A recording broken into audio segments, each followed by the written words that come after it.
અમરેલી જિલ્લાના પ્રગતિશીલ ખેડૂતો સરકારની સબસિડી મેળવી અને અલગ અલગ વસ્તુઓની ખરીદી કરે છે, જેમાં ખાસ કરીને અમરેલી જિલ્લાના સાવરકુંડલા તાલુકાના ગ્રામીણ વિસ્તારના ખેડૂતો હવે ધોરિયા અને રેળ પદ્ધતિથી પિયત આપવાના બદલે ફુવારા પિયત પદ્ધતિ અપનાવી રહ્યા છે। ફુવારા પિયત પદ્ધતિ અપનાવવા માટે ખેડૂતોને 70% જેટલી સબસિડી સરકાર દ્વારા આપવામાં આવે છે।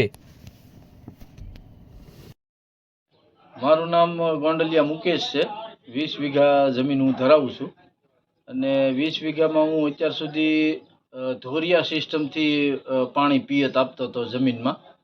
અને ધોરિયા સિસ્ટમથી એવું થતું હતું કે જમીનનું બિનજરૂરી ધોવાણ થતું હતું અને મહેનત વધતી હતી, ખર્ચો વધતો હતો।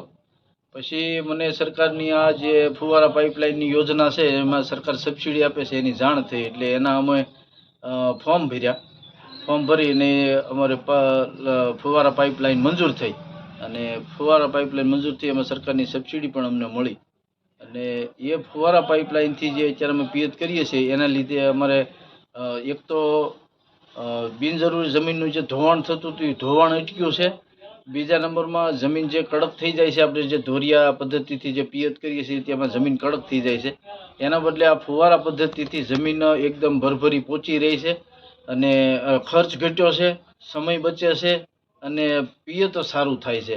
આ ફુવારા પાઇપલાઇનથી ખેડૂતોને ઘણો ફાયદો છે। જે ધોરિયા પદ્ધતિથી પિયત કરતા હતા એના બદલે ખેડૂત વધારે ફુવારા પદ્ધતિનો ઉપયોગ કરે તો ખેડૂતો માટે એકંદરે લાભ છે અને સરકાર આમાં સબસિડી પણ આપે છે, એટલે ખેડૂતોએ ફુવારા પાઇપલાઇન લેવી જરૂરી અને એનાથી જો પિયત કરે તો જમીનની ફળદ્રુપતા પણ રહે છે, બિનજરૂરી ધોવાણ પણ થતું નથી અને એકંદરે ખેડૂતને ખર્ચ પણ ઘટે છે અને આવક પણ વધે છે।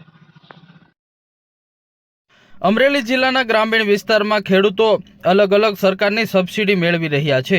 સબસિડી મેળવી અને પાક ઉત્પાદન વધારી રહ્યા છે। અમરેલી જિલ્લાના સાવરકુંડલા તાલુકાના છાપરી ગામના ખેડૂતે ફુવારા પિયત પદ્ધતિ અપનાવી છે। આ ફુવારા પિયત પદ્ધતિ અપનાવવાના કારણે પહેલાના સમયમાં ખેડૂતને આર્થિક ભારણ થતું હતું અને સાથે જ જમીનનું ધોવાણ થતું હતું, પરંતુ ફુવારા પિયત પદ્ધતિ અપનાવવાના કારણે પિયતનો સંગ્રહ થાય છે, જળ સંચયના કાર્યો થાય છે, તો સાથે જ આર્થિક ભારણમાં ઘટાડો થયો છે અને જમીનનું ધોવાણ અટકી રહ્યું છે, જેથી ખેડૂતો હવે સરકારશ્રીની યોજનાઓ થકી હાલ ફુવારા પિયત પદ્ધતિ અપનાવી રહ્યા છે। સરકાર દ્વારા 70% જેટલી સબસિડી આ પિયત પદ્ધતિમાં આપવામાં આવે છે અને ખેડૂતો આ પિયત પદ્ધતિ અપનાવી સારું એવું ઉત્પાદન મેળવી રહ્યા છે।